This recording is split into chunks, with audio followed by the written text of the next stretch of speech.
हमीरपुर से सांसद अनुराग सिंह ठाकुर ने वीरवार को कांगड़ा एयरपोर्ट पर मीडिया से बातचीत में अपने पिता पूर्व मुख्यमंत्री प्रोफेसर प्रेम कुमार धूमल के जन्म दिवस के अवसर पर शुभकामनाएं देते हुए प्रदेश की जनता का आभार जताया।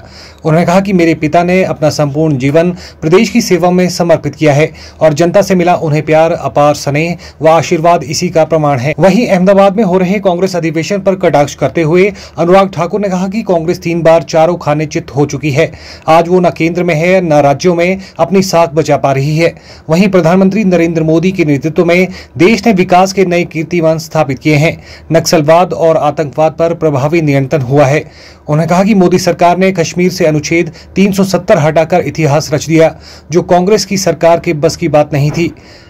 उन्होंने कहा कि मोदी है तो मुमकिन है। इस विश्वास ने ही भाजपा को देश की जनता का समर्थन दिलाया है।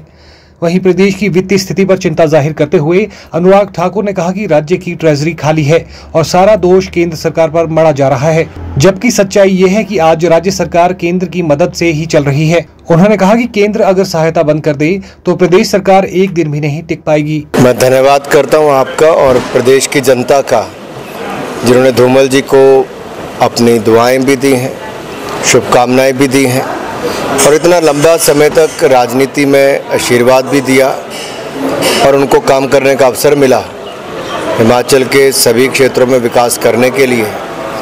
और ये जो जनता का प्यार कमाया, यही उनकी सबसे बड़ी पूंजी है।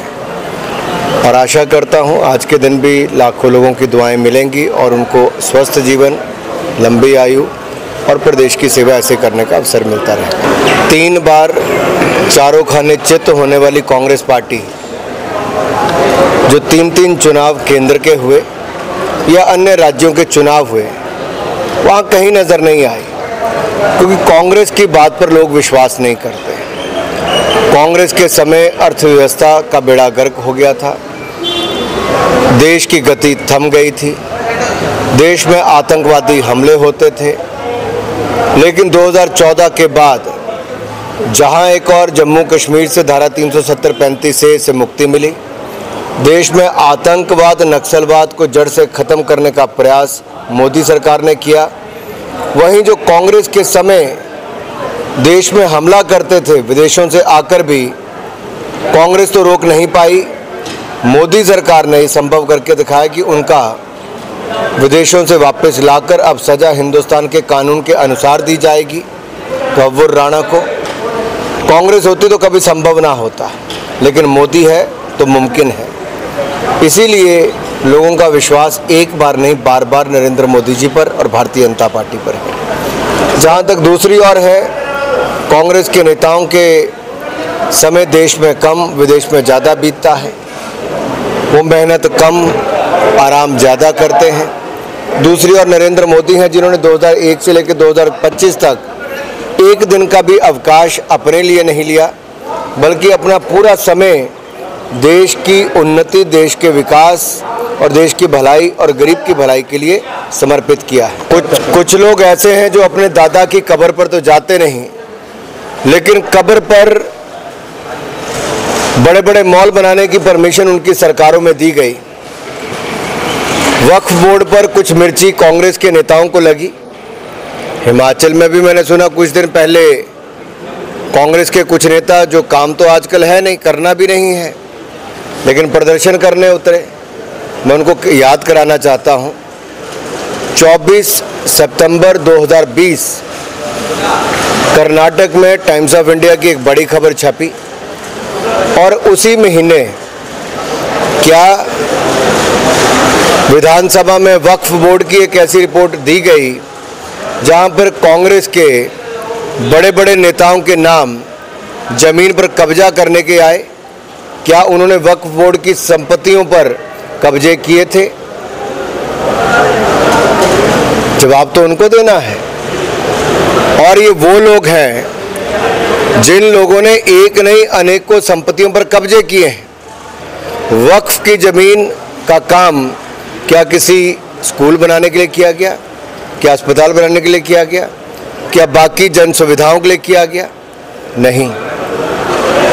आईटीसी विंडसर मैनर, जो बेंगलुरु में एक बड़ा 5 स्टार होटल है, क्या 12,000 रुपये पे उसकी ज़मीन देनी चाहिए थी? जो अरबों रुपए कमाता हो, दूसरी तरफ से ऐसी अनेकों जमीनें जहां पर कौड़ियों के दाम या दे दी गई या कब्जे कर लिए गए। ये वक्फ की ज़मीनें जो मुस्लिम समुदाय की महिलाओं के, बच्चों के, उनके लोगों के काम आनी चाहिए थी, जो 2 लाख करोड़ रुपए से ज़्यादा की ज़मीन हो, जहां पर सालाना कमाई और सच्चर कमेटी की रिपोर्ट के हिसाब से 12,000 रुपया 2006 में आनी चाहिए थी। कितनी? 12,000 करोड़ रुपया 2006 में। तो पिछले 20 साल की कमाई अगर हम सोचें 12,000 करोड़ इस साल की आनी, तब भी 2.5 लाख करोड़ बनती है। आई क्या? नहीं आई। कमेटी किसने बैठाई थी? कांग्रेस ने बैठाई थी। कमेटी की रिपोर्ट पे कार्रवाई की क्या? नहीं की। कांग्रेस केवल कमेटियां बनाने का काम करती थी, करती कुछ नहीं थी। इसी तरह से किसानों के लिए भी एक कमेटी बनाई थी, स्वामीनाथन जी की। रिपोर्ट आई, कांग्रेस ने कुछ नहीं किया, मोदी सरकार ने किया।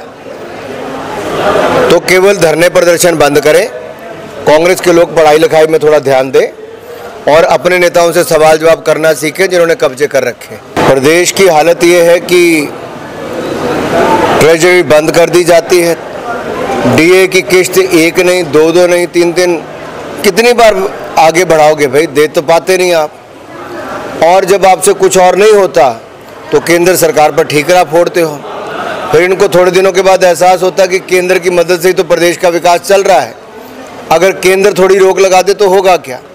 कांग्रेस आज इस गंदी राजनीति पर उतर आई है कि अगर केंद्र ने 93,000 से ज़्यादा मकान दे भी दिए तो उसमें भाई भतीजा बात करें कि कांग्रेस वाला कौन है, उसको देना है।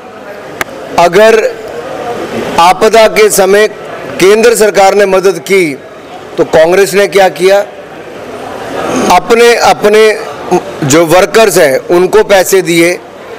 आम जनता, अगर किसी का भारतीय जनता पार्टी से जुड़ाव था तो उसको नहीं दिया, किसी का कांग्रेस से जुड़ाव नहीं है तो उसको भी नहीं दिया। क्या ऐसी राजनीति होनी चाहिए? एक और तो आप हाथ फैलाकर आते हो केंद्र के पास, आना चाहिए भाई, आपका हक है, लेकिन आप आकर नेगेटिव राजनीति करते हो, झूठ बोलते हो। ये उचित नहीं है, प्रदेश के हित में नहीं है। केंद्र ने कभी किसी चीज़ के लिए मना नहीं किया। अगर केंद्र बड़ा दिल करके हिमाचल की मदद कर रहा है तो हिमाचल को कम से कम, हिमाचल की जो कांग्रेस की सरकार है उसको मन छोटा करके इसके आरोप प्रत्यारोप की राजनीति नहीं करनी चाहिए। ब्यूरो रिपोर्ट, चैनल 9, धर्मशाला।